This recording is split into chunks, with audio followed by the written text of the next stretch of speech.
Comparé à Avatar pour la 3D, réalisé par la même personne derrière Pirates des Caraïbes, et pourtant un scénario un peu bancal. Voici le troisième film de la saga, Trône Ares. J'ai créé l'intelligence artificielle la plus avancée de l'humanité. C'est l'arme la plus dangereuse au monde, capable de réfléchir. Trône fait son retour au cinéma. Un film pas forcément attendu, mais qui intrigue. 15 ans plus tard, la franchise redémarre. Mais cette fois, avec un pari risqué. Ressusciter un univers culte à l'ère de la 3D moderne. Alors, est-ce que Trône Ares va redonner vie à la saga ? Ou simplement la détruire ?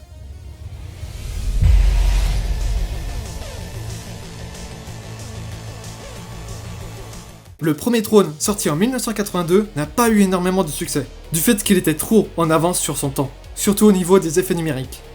C'était plus un film entre guillemets expérimental qu'un vrai film de science-fiction classique. Mais justement, c'est ce qui en a fait un film culte, car il a ouvert la voie à toute une génération de films numériques. Par contre, pour le deuxième film, Trône Héritage, c'est pour moi le meilleur de la trilogie. Il provenait du bureau de ton père à la salle de jeu. On retrouve la même mise en scène et les mêmes codes que dans Top Gun Maverick, ou encore F1, puisque c'est le même réalisateur, Joseph Kosinski. Le tout avec une histoire simple mais sincère, celle d'un père et de son fils, ce qui apporte une vraie touche d'émotion. Et après un tel héritage, difficile de passer derrière. Et c'est justement le défi de Trône Ares.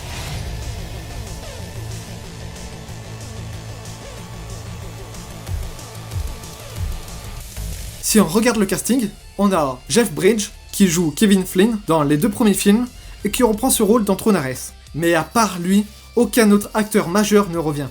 Dans ce film, on a aussi Evan Peters, connu pour avoir joué Quicksilver dans les X-Men. Et assez surprenant, Jeff Leto, connu notamment pour jouer le Joker dans Suicide Squad. Mais en ce moment, il est aussi mêlé à des affaires plus graves.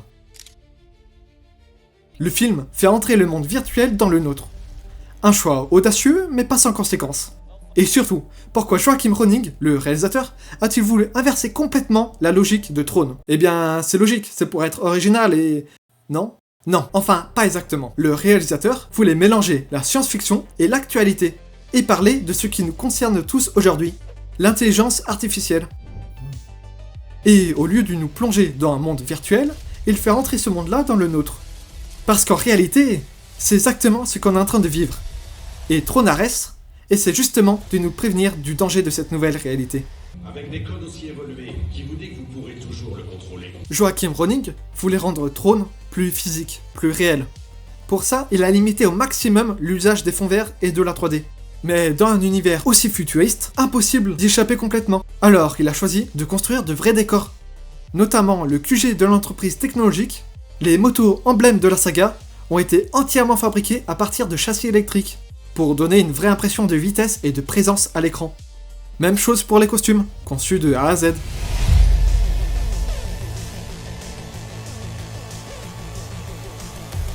Le film est visuellement impressionnant. Dès les premières minutes, on rentre dans un réseau informatique. La mise en scène impose son rythme, les transitions sont fluides et la 3D est utilisée pour transporter le spectateur dans l'univers de Trône. Mais au-delà du spectacle, cette intro sert surtout à recontextualiser le film, et à se rappeler d'où vient la saga, avant de raconter sa propre histoire. Il y a une chose qui m'a impressionné plus que le retour des Daft Punk. C'est pas eux qui font la musique ? Non. Je veux parler du cadre. On reviendra sur la musique plus tard. Regarde ce plan de fou. On part d'un top shot en drone à un plan de grue, avec une transition tellement fluide. Non, franchement, j'adore ce plan. Il est incroyable. Et après, le plan se finit par un contre-plongé qui met en valeur l'acteur. C'est fort quand même. C'est une narration visuelle qui, sans aucun mot, te fait comprendre que quelque chose de nouveau arrive. Ensuite, on a l'imprimante 3D, qui crée un lien direct entre la grille et le réel. Et c'est une idée plutôt originale, je trouve. Et le fait que les transferts ont un temps limité avant de s'autodétruire installe une tension permanente. La scène de la course, filmée avec des drones, des caméras embarquées et des grues pour rendre le spectacle plus dynamique. Le tout en pleine ville et de nuit, pour faire ressortir ce côté futuriste, grâce aux LED rouges installés sur les motos. Le rythme alterne avec des plans rapides et des slow motion, pour mettre une légère respiration et repartir encore plus vite. Mais même si les scènes sont incroyables visuellement et auditivement, elles manquent d'émotion. Elle est là plus pour le spectacle que pour l'histoire. La bande-son du film est signée Joseph Trapanese, un truc comme ça, le collaborateur historique des Daft Punk, sur Tron Legacy. Il a repris la structure, mais avec un ton plus dramatique, plus organique. Même sans les Daft Punk, le film a réussi à préserver l'ambiance de la saga.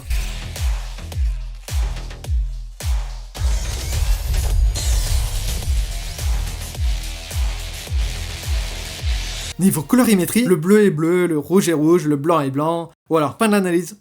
Non, on peut aller un peu plus loin quand même. Chaque couleur représente des symboles. Le bleu, c'est la pureté, la sécurité, la stabilité du monde numérique. Le rouge, la corruption, le désordre, tout ce qui menace cet équilibre. Et quand les deux se mélangent, on obtient... La permanence. Amusant.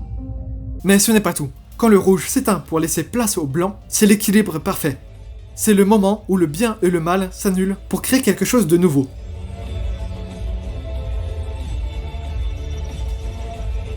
Ok, donc qu'ils soient racistes.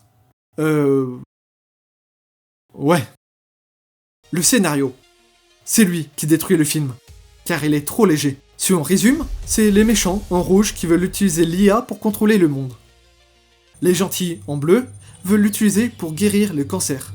C'est simple, beaucoup trop simple, surtout pour une saga qui, à la base, posait des questions profondes sur la conscience et la technologie.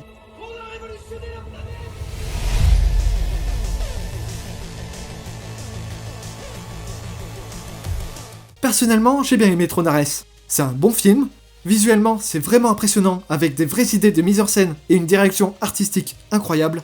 Mais, parce qu'il y a toujours un mais, ce film détruit absolument tout ce que Tron Héritage avait construit. C'est comme si le deuxième film n'avait pas existé. Il n'y a aucune suite logique, aucun personnage commun comme Sam ou Cora, juste Flint. Alors je comprends que le film n'a pas marché, malgré tout le travail et toutes les idées utilisées dans Tron Ares. Dis-moi si tu n'es pas d'accord, mais pour moi, ces films sont importants pour l'évolution du cinéma. Car c'est avec ce genre de projet qu'on continue à repousser les limites cinématographiques.